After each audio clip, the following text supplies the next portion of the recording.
बक्सर पहुंचे भाजपा के fire brand नेता सह केंद्रीय मंत्री गिरिराज सिंह। कहा, बिहार बना आतंकवादियों और उग्रवादियों की नर्सरी, सबके चेहरे होंगे बेनकाब।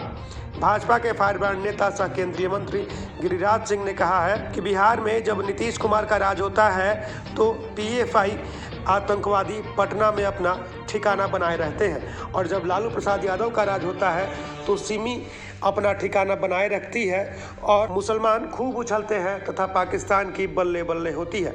उन्होंने कहा कि उग्रवादियों तथा आतंकवादियों की कोई जाति और कोई धर्म नहीं होता, लेकिन आतंकवादी जब भी पकड़ में आते हैं तो उनके तार किसी दूसरे देश से जुड़े होते हैं। उन्होंने कहा कि बिहार में अपराधियों का बोलबाला बढ़ गया है। बिहार में आपने देखा होगा कि पीएफआई का नीतीश कुमार के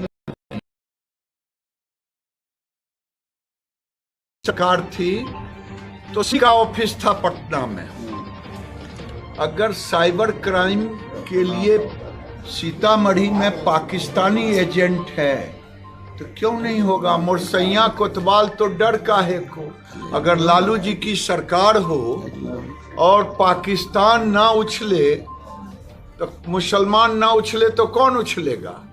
ये जो सिमी के संरक्षक रहे, जो पीएफआई के संरक्षक है, जो तो यही कारण है कि बिहार आज उग्रवादी आतंकवादियों का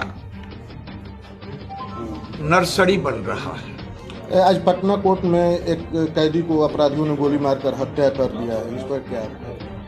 देखिए, पटना के एक कैदियों को गोली मार के हत्या किया है, ये कोई नई बात नहीं है।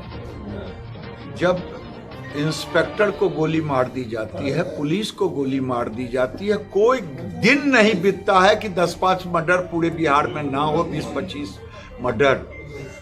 और मुख्यमंत्री उप मुख्यमंत्री कहते हैं कि हमारा तो डेटा कहता है कि सबसे कम क्राइम है।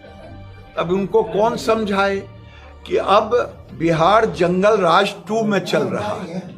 लालू जी अब साथ हो गए हैं, तो लालू जी जब साथ हो गए हैं तो अपराधियों का मन बढ़ गया है, और इसी कारण से है कि आज अपराध सर उठा करके बोल रहा है। हर लोग डरे हुए सहमे हुए हैं।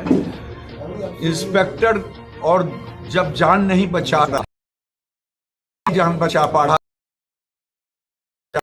तो आम कैदी कोर्ट में मारा जा रहा है। ये जंगल राज 2 है।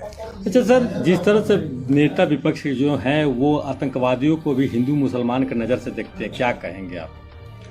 देखिए, दिल्ली के अंदर ये टुकड़े टुकड़े गैंग, चाहे टीएमसी हो, कांग्रेस हो, जदयू हो, इन लोगों ने जो प्रश्न खड़ा किया है कि मुसलमान होता तो क्या होता, ये लोग हल्ला मचाते।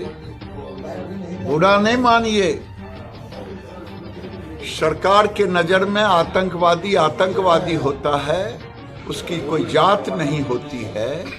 लेकिन ध्यान रखिएगा, कुछ महीना पहले किसान आंदोलन में सरकार को तबाह करने के लिए, सरकार को बदनाम करने के लिए आंदोलन किए थे, और अंत में उसका टूल किट कहीं दूसरे देश से जुड़ा हुआ था। वो दिन दूर नहीं, ये चेहरे सबके बेनकाब होंगे, और अमित शाह भागते नहीं है जवाब देने में। अमित शाह जांच कर रहे हैं, करवा रहे हैं, परत दर परत खुल रहा है, सबके चेहरे बेनकाब होंगे। अमित शाह ठोक करके करारा जवाब देंगे।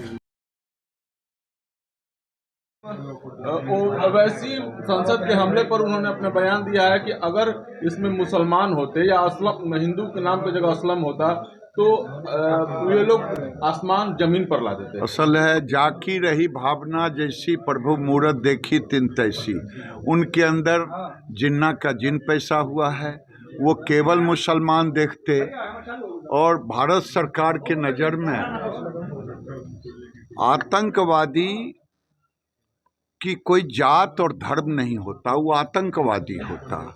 उग्रवादी की कोई जात नहीं होती, उग्रवादी का कोई धर्म नहीं होता, हिंदू और मुसलमान नहीं होता। ये ओवैसी के लिए हो सकता है, ये कांग्रेस के लिए हो सकता है, ये टुकड़े टुकड़े गैंग के लिए हो सकता है, भारत की सरकार के लिए और लोकसभा के अध्यक्ष के लिए आतंकवादी आतंकवादी।